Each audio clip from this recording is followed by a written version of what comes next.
stop. Fucking Mal, really? Really? You want to do this right now? Okay. Wow, there's a lot of September 3rd shit. Okay.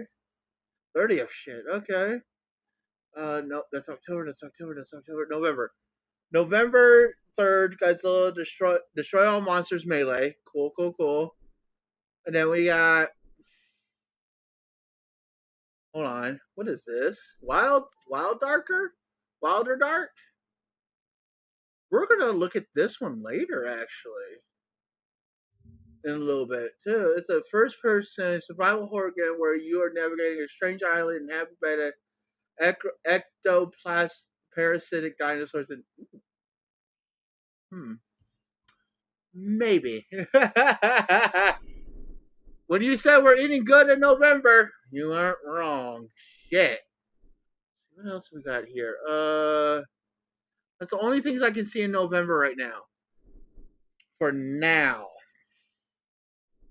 Lost in Atlantis. What else is there? Nominated, You Are Empty. Let's see here. Planet Zoo 2. Kind of really wish they remake Planet. Oh yeah, this is what I'm gonna be getting on before October next month. Is I'm by. Oh yeah, I play. I love Ace Combat. I love Ace Combat. I will say this is that I am going to be buying. I'm going to reorder this shit. I don't give a shit what anyone says because it's my game. For those who don't know, that's not where I wanted to go. Piece of shit. For those who don't know, when it comes to Bandai's stuff, we're a little skeptical on one of the characters, but the problem is, before we continue with Godzilla, because Godzilla, by the way, is also connected to Bandai. That's why I'm keeping it on topic for everyone. Let's see, Godzilla. For those who don't Xbox. Oh, Xbox rating. Ha! It got 4.95 already. Holy shit! Early access, September 20th. Oh, you motherfucker! Oh, that's cool. That's cool.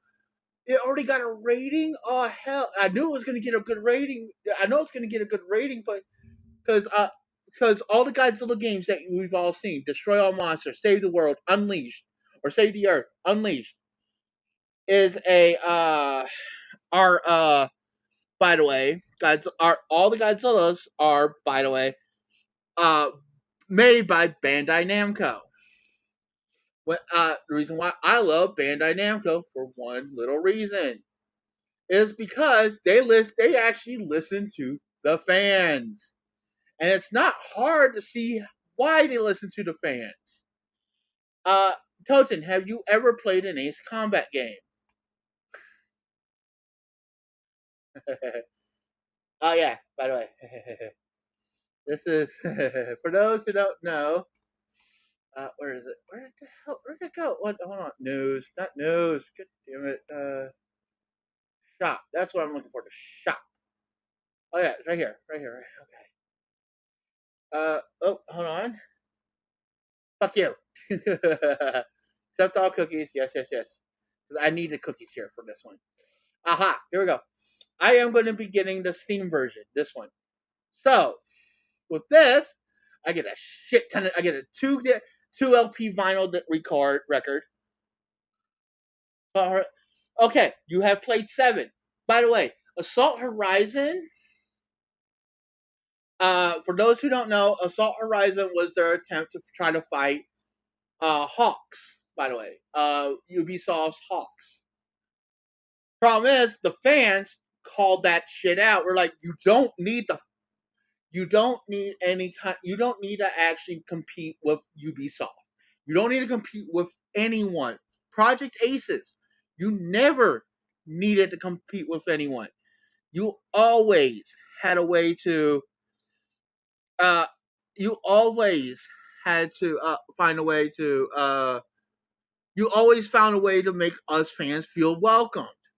You didn't need to compete against Hawks, and we were mad that they were trying to. And then that's when they realized we fucked up. We actually literally fucked up. And by the way, for the longest times, ever since Ace Combat 4, we have been trying to tell uh, uh, Project Ace is, hey, we want to actually be able to select 2 special weapons while having our regular missiles. Because a lot of the planes that you have are multi-role, meaning they can do ground attack and air attack. Ace Combat 8, after I watched, introduces the two special weapon system. But when I saw this, I sent it to all my Ace Combat fans. They're all like, "Hell yeah!" Now they listened. They've always listened. They were just trying to find a way to implement it without breaking the game, and they have. Ace Combat 7, from what I've heard, was the testing ground to how they could do it, and they did it. So yeah, let's get back to our stuff. Let's go back to our Godzilla. Sorry, had to take a little detour, everyone. Sorry about that. That was a little bit of history on how Namco Godzilla. The Godzilla games are all made by Namco. Just to let you know, except for one, which was called Godzilla. It was on the PS5 and Xbox One.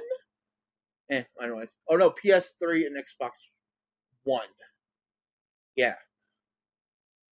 Anyway. Nature, devastating post-war Japan and confronting humanity with the full scale of his destructive power. The story follows a group of survivors as they struggle to cope with Godzilla's sudden emergence, highlighting the fear, chaos, and societal collapse caused by the monster. Unlike lighter or spectacle-driven entries, this film emphasizes human drama and realism, echoing the original film's anti-nuclear themes while exploring new psychological and societal impacts of Godzilla's appearance. The cast features prominent Japanese actors who deliver grounded performances that anchor the.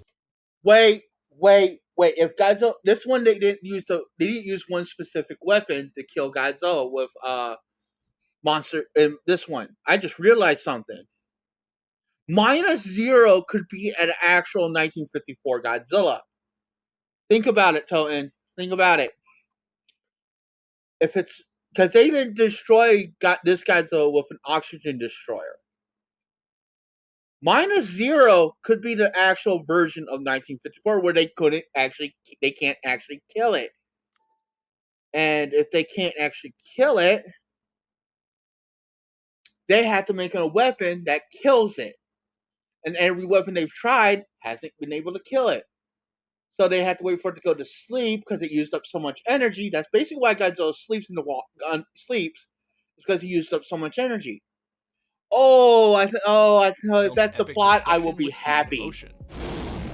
Godzilla's design is imposing and terrifying, blending traditional suitmation-inspired aesthetics with modern visual effects to create a creature that's familiar but terrifying. Godzilla -1 was praised for its gritty atmosphere, visual style, and serious storytelling, earning it acclaim from critics and longtime fans alike. Its release proved that the King of Monsters can still inspire fear more than 70 years after his debut. Oh god, that's what it looks like? Oh, the Megalon? Oh my god. I'm not gonna lie, that's a pretty badass look. In 2023, a new short film was released called Godzilla vs. Megalon, bringing one of Godzilla's most iconic adversaries back into the spotlight. I'm sorry to say this, but I want Legendary Pictures to bring him back too, by the way. Just saying. I want Legendary Pictures to bring back Megalon somehow.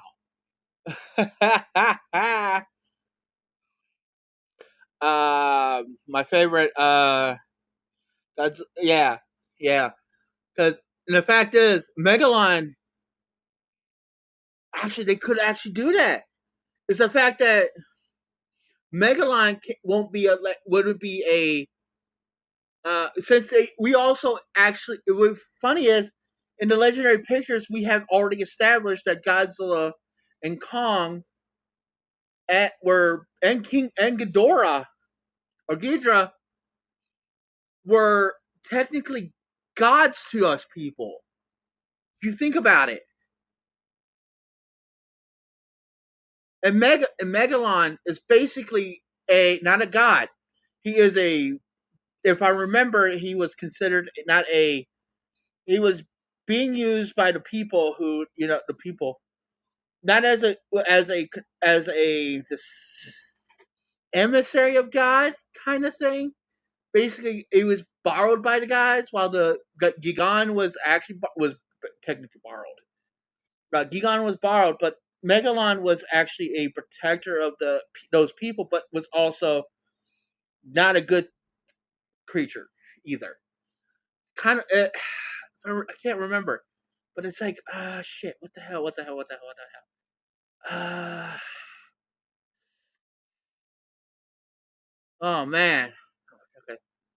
All right. I wonder who she rated out to right now. Fuck. Okay. Anyways, fuck. Yeah, that was. It could be the Guardian. Yeah, yeah. Fact is, if he's the Guardian, who's she rate out to? I want to see. Oh, Maria Moon. Okay. God damn it. I want. One of these days, I'll have her rate out to me. Anyways, but yeah, King Ghidorah was what was it? Yeah, it's the fact that they in the legendary pictures they were all considered uh gods. And Mothra, that we know, is actually a god. A goddess, technically. Because of how she acts. Because she is okay, and then he can't be a guardian. Fact is, Megalon can't be a guardian of Lemura. He could, by the way, be the antagonist to Lemura. You know what? I'm overthinking this. I will stop. Oh shit! Wrong button. This installment pits Godzilla against Megalon, the giant insect kaiju, in a fast-paced, action-packed battle. Oh, man. In this story, Megalon emerges from the depths to wreak havoc on a coastal city, and Godzilla rises to confront him, unleashing his atomic breath and overwhelming power in a showdown that's pure spectacle. Much like previous shorts, this film was made with a mix of classic Toku techniques and modern technology, while refining Megalon's design to be more threatening than ever. Godzilla vs. Megalon entertained the fanbase and continued the success of Toho's Godzilla short films. Next up was another short called Godzilla Fest 4 Operation Jet Jaguar. This film brought back the King of Monsters in a project that leaned into the nostalgia and spectacle that the series had become known for. The story follows Godzilla as he faces a threat to a Japanese city, only to be joined by Jet Jaguar, the classic robot from the Showa era. Together they fight to protect humanity, delivering a fun and action-packed kaiju showdown with the style and energy of the classic monster films. Premiering during Godzilla Fest 4, this fast-paced short film paid homage to Toho's long legacy, and it was a respectful callback to the Showa era.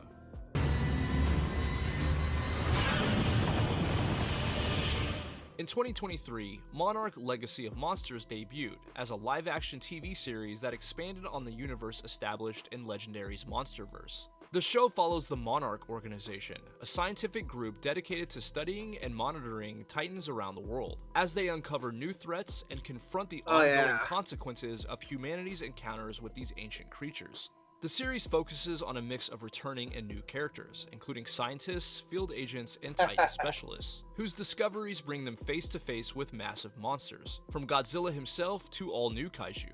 Each episode balances human drama with huge Titan encounters, highlighting the danger, awe, and mystery surrounding these powerful creatures. Produced and filmed in a similar way to Legendary's Monsterverse movies, this series maintains the epic scale and visual intensity of the films while exploring stories that wouldn't fit in a theatrical release. Fans are treated to nods and Easter eggs from the broader Monsterverse, creating a sense of continuity and expanding the mythology of Godzilla, Kong, and their fellow I haven't Titans. seen this yet, Monarch by the Legacy way. of Monsters.